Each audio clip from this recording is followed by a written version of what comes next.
ঈমান যদি থাকে তাহলে ঈমানের আরেকটা ফজিলত রয়েছে, এটা হচ্ছে সর্বনিম্ন ফজিলত।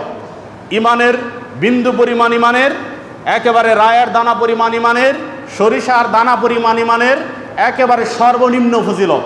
কি সেটা? সেটা হচ্ছে রাসূল সাল্লাল্লাহু আলাইহি ওয়াসাল্লাম বলছেন, কিয়ামতের দিন জাহান্নাম থেকে যে ব্যক্তি সর্বশেষ মুক্তি পাবে, সে তার শুধুমাত্র বিন্দু পরিমাণ ঈমান থাকবে। যে ব্যক্তি কিয়ামতের দিন জাহান্নাম থেকে মুক্তি পাবে সর্বশেষ, ওই ব্যক্তির পরে আর কেউ জাহান্নাম থেকে বের হতে পারবে না। এমন ব্যক্তি যার অন্তরে সামান্য পরিমাণ ঈমান থাকবে আল্লাহর প্রতি, যে ব্যক্তি কোনোদিন আল্লাহর সাথে শিরিক করে নাই, সামান্য পরিমাণ ঈমান তার থাকবে।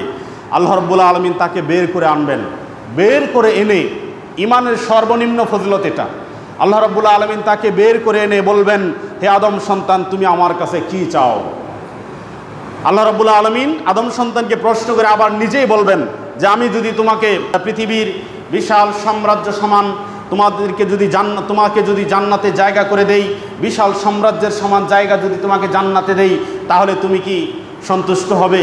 তখন ওই আদম সন্তান বলবে, ও মনে করবে যে আমি এত বছর জাহান্নামে থেকেছি, আমি এখন আল্লাহর কাছে আমি কি চাইবো? আর আল্লাহ আমাকে যে এত বিশাল সম্পত্তির মালিক বানিয়ে দিতে চাচ্ছেন, তাহলে তখন এই লোকটা বলবে যে আপনি কি আমার সাথে ঠাট্টা করতেছেন? আল্লাহ রাব্বুল আলামিন তার এই কথা শুনে হেসে দিবেন। রাসূল সাল্লাল্লাহু আলাইহি ওয়াসাল্লাম এই হাদিস বর্ণনা করতে গিয়ে তিনিও হেসেছেন। তিনি বলছেন যে আদম সন্তান আসলে জানে না যে আল্লাহ রাব্বুল আলামিন আদম সন্তানকে কতটা মহব্বত করেন।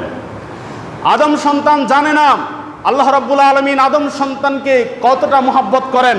আল্লাহ রাব্বুল আলামিন এক পর্যায়ে তাকে বলবেন, এইভাবে করে সাম্রাজ্য সমান দিতে দিতে বলবেন যে আমি তোমাকে জান্নাতে জায়গা তো দিলামই, আমি তোমাকে জান্নাতে জায়গা দিলাম কি পরিমাণ জায়গা? 10টা দুনিয়ার সমপরিমাণ জায়গা দিয়ে দিলাম।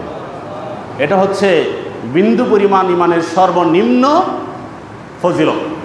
বিন্দু পরিমাণ ঈমান যদি কারো মধ্যে থাকে, তার সর্বনিম্ন ফজিলত হচ্ছে এটা যে তাকে আল্লাহ রাব্বুল আলামিন 10টা দুনিয়ার সমান একটা জান্নাত দিবেন।